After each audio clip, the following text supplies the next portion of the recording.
Hi everybody, I'm Lauren Evanthia and next to me is Des, and we're presenting another Stranger Than Fiction story to you today. I am really excited to be part of this specific Stranger Than Fiction story. This is something that has really given me the heebie-jeebies, and something that I hope we can convince you to think of, at least give it a thought, study it a bit more, and see how it can remove your freedom to choose in future. We'll be discussing an article that's covering the human implanted microchip. So microchips away. You know, there's so many stories around microchips, scarcity of microchips, and then microchip dust or micro dust, all sorts of things flying around on social media and on the internet with regards to microchips.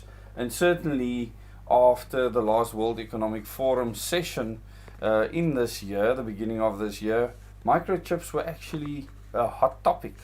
So I think this is a fitting article to move on from there. I can definitely imagine it being normalized in the near future, but this article starts on thehill.com. Human microchip implants take center stage, and this is an article from this year. The novelty of replacing one's home key with a microchip implant is gaining worldwide interest, but there's another more compelling story under the surface. Why is this technology, an integrated circuit the size of a grain of rice, reviled by some and celebrated by self-proclaimed human cyborgs? So there's literally a split happening in humanity. And this is now panning over into politics, governance, etc. And this is where it'll get interesting, because it's clear that there's resistance, even political resistance to this, where other people are absolutely pushing for this to be adopted. And we will put the link to this article in the description below the video, as well as in the first comment. And you can tell us how you feel about microchip implants, because this is what this is about, right?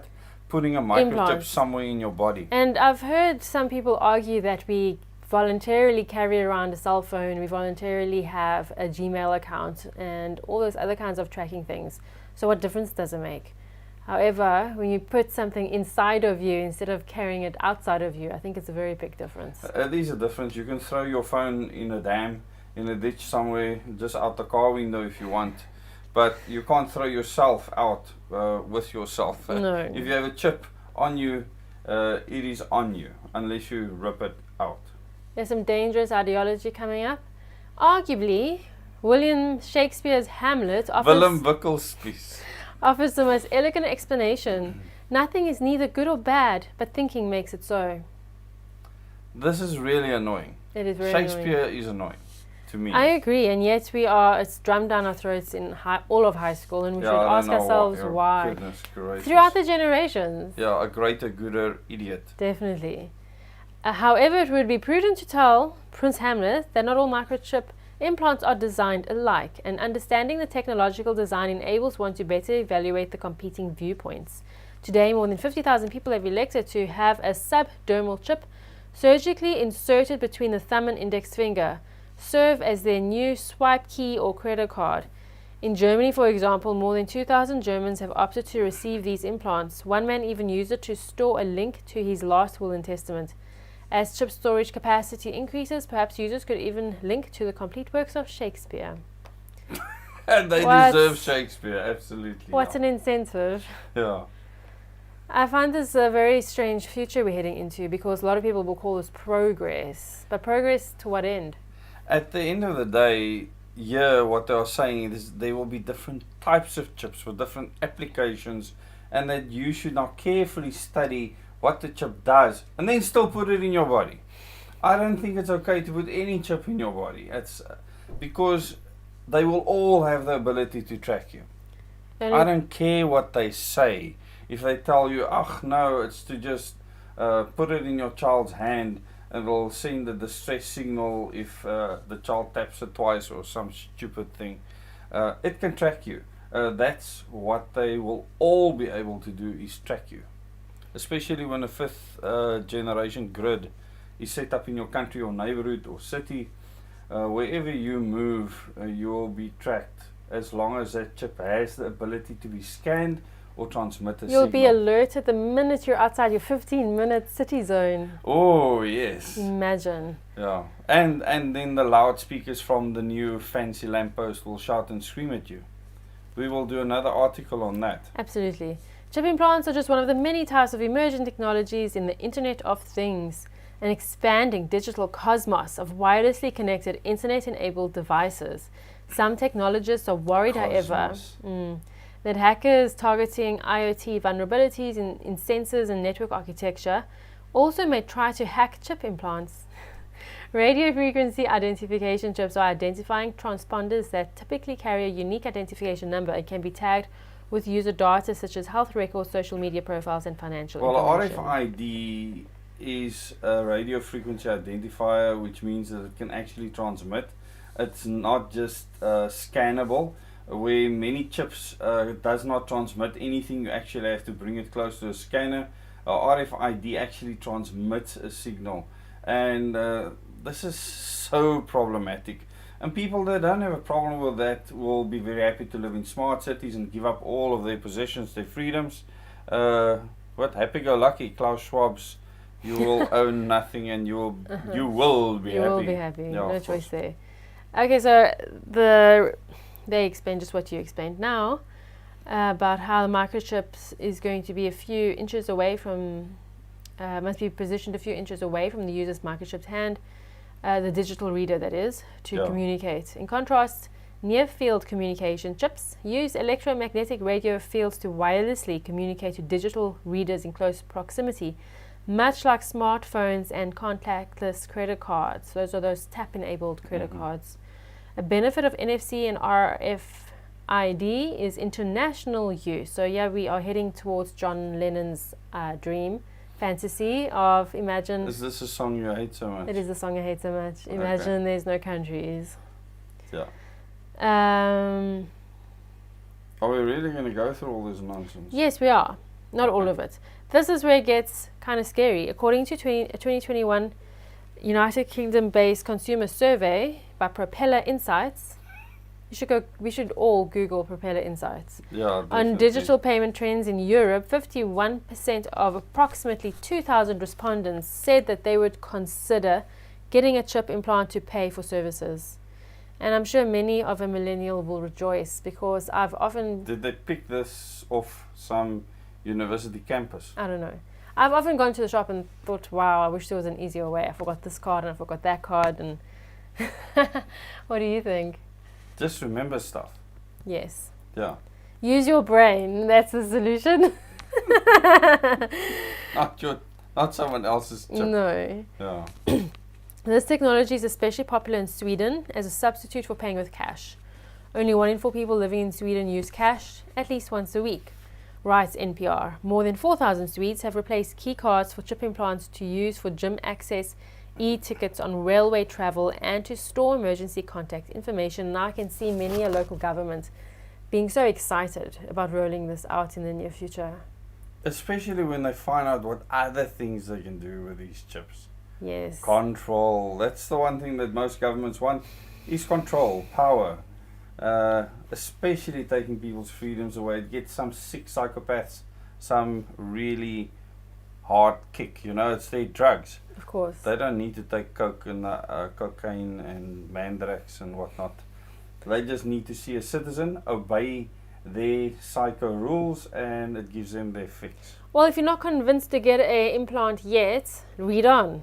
The technology also may offer increased mobility for people with physically limiting health conditions such as rheumatoid arthritis, multiple sclerosis, and motor neuron disease, according to Biotech, a UK-based tech firm. For example, a wheelchair mobile person can approach a door and the reader will unlock the door, avoiding the need for keys that the person may not be able to use for themselves.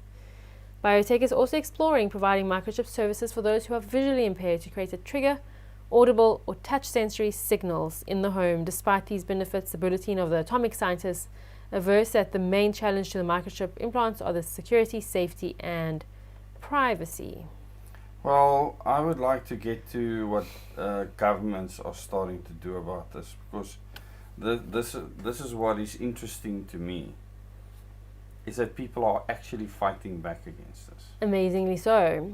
However, before we get there, the biggest concern here is that third parties can eavesdrop on device communication, corrupt data, or wage interception attacks. Well, it's nothing new. I mean, at the moment, this is happening like blatantly all the time. There's nothing that's for free. Any application that's for free, or that you think is free, that you're on, it's at the cost of your freedom, your data, your information being harvested. So nothing's for free. Here are some health concerns with regard to health safety concerns. A 2020 study with the American Society for Surgery of the Hand. There's an American Society for the Surgery of the Hand, people. We shouldn't laugh. This is so strange. Just figure out what the acronym is. The American Society for Surgery of the Hand. Indicated that RFID chip implants may carry potential health risks such as adverse tissue reaction and incompatibility with some magnetic resonance imaging technology. Several social scientists are also apprehensive about the risks to privacy and human rights if the body becomes a type of human barcode. According to microbiologist what else is it? Ben Liberton at Stockholm's Karolinska Institute, chip implants can reveal sensitive personal information about your health and even data about your whereabouts, how often you're working, how long you're working, if you're taking toilet breaks and things like that. Interestingly, the first person to implant a microchip in himself was Professor Kevin Warwick of Reading University in 1998. He wanted to determine whether his computer could wirelessly track his movements at work. But now, here's the part that you're interested in. The government. Yay. The American government, at least. To date, at least 10 state legislatures in the United States have passed statutes to ban employers from recruiting employees to receive human microchip implants. The most recent state was Indiana, which prohibited employers from requiring employees to be chipped as a condition of employment and discriminating against job applicants who refused the implant. Nevada's legislation is the most restrictive. Although not a total ban as proposed in 2017, Nevada's Assembly Bill 226 prohibits an officer or employee of Nevada from establishing a program. Nevada, sorry. That's some futuristic name. Nevada. Nice girl's name. From establishing a program that authorizes a person to voluntarily elect to undergo the implantation of such a microchip or permanent identification marker. Sorry, I'm stuck in Nevada's a good girl's name. Are you getting bored with your own article? No. Okay. So this is only 10 out of 50 states, so I'm a bit concerned about that. Yes. Okay, the article goes on forever. Okay, not that long.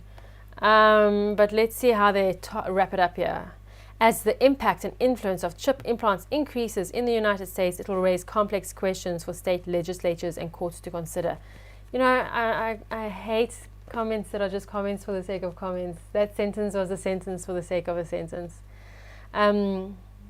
So what they're worried about is third-party liability for cybersecurity, data ownership rights, and Americans' rights under the Fourth Amendment and the protection of sensitive digital data under the Supreme Court's 2018 decision in Carpenter versus United States. How boring was that?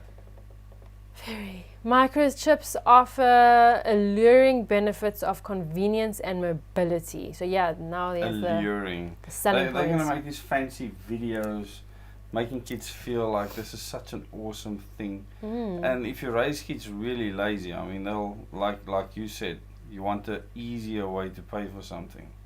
Your lazy generation, I mean, would just lap this up. But they carry potential cybersecurity, privacy, and health risks. The onus cannot be on the law alone. However, to protect consumers, instead it is a shared responsibility among consumers to understand their data rights as part of digital literacy, and among technologists to promote cybersecurity-informed engineering at each phase of product development. So all you can do is just lie to the people, and the sheep will say, yay, I'm safe, I'm encrypted, and all sorts of other nonsense. People need to, at the end of the day, live the consequences of their decisions. And I've always said, when things happen to you because of what you've decided, then you might realize that you've made a big mistake. Or what's so funny? You're holding my chair so I can't move. I've been holding it for a long time. I'm That's just so worried funny. about the sound might go out at any moment because a cable might be snapped to the microphone. But yeah, so those are. I'll release you now, and everyone can see your mobility. Microchips offer alluring benefits of convenience and mobility, but I read that already. Yes. Further, lawmakers must be mindful of the delicate balance between protecting the flame of technological innovation and advancement while guarding against misapplication and abuse, as technology historian Melvin Kranzberg noted. Technology is neither good nor bad, nor is it neutral. It's not neutral, so you need to pick. Why is there a hole in your jersey? I bought What? it like that. Is this for millennials? Yes. Oh my word. Okay. I'm way too old for this stuff. It's just per chance. There's a hole in my shirt, which is very millennial. I didn't buy it like that on purpose. Oh, okay. It just so happened to just have saw a this. hole. Yes. It's not an accident. I think the only chips going in our body is Simba or Lay's. When last did we eat Simple Lace chips? We don't. We don't eat But I'd it. rather eat that Okay. than yeah. have these Okay, chips in our body. Simba, Lays, Doritos, whatever else tickles your fancy. Those will be the chips. How about slap chips? Slap chips are good. Slap chips. Yes. French fries. Well, That's not a chip. That's a fry. So that doesn't count, right? It needs to be a chip. Okay. People, we will eat only chips that goes into the mouth. But not the kind that, no, there's also chips that you can swallow in pills nowadays. there is. With switches Mm. that send the signal out. Ding, ding, ding. She can literally be a beacon of light. Mink, mink, mink, mink as you walk around. People, this world is nuts. I mean, this channel is stranger than fiction, and this world we live in is stranger than fiction. And the workshops we do, they are stranger than fiction. The fact that we have to actually expose ourselves to this, try and figure out what's happening in the world, especially on this topic. I mean, I was very concerned about microchips being put in your car's number plate, so that everywhere you drive, your vehicle is being tracked. Mm-hmm. And now you voluntarily go and put a chip into your hand. Ay, ay, ay. Yeah, it's insane times. We How live in long it. before those people insist that you are also chipped, so they don't have to be kept up by you in a shop? Yeah, I can only see this going one way. Like with that, you know. It's almost like you're going to have smart cities and then you're going to have the wild, wild west. And then you're going to have to hope that you don't get zapped by I some can't wait for the Wild West. drone. The Wild West, that's what I need. I need the Wild West. Well, I yeah. can't live in a world where people are running around with chips inside of them. The type of people that think that this is okay, I don't want to live around you. Bye. I wish we could. I would love to hear your thoughts in the comments, and not just your thoughts. Ask your children and friends and neighbors and everyone Yes. what they think of this future: smart cities, microchips, Ask and a all the random rest. person at the garage or But especially your local children, because I'm worried that the future generation school. that's brought up on devices will think this is wonderful. yeah. So ask younger people or anyone you see outside there in your community if they will want to chip themselves, and tell us in the comments. Thanks for watching. Thanks for watching. Till next time. Oh, please remember, I almost forgot, to share this with your friends and family. And if you have not subscribed to this channel, please subscribe and click the bell icon to get notifications for future videos.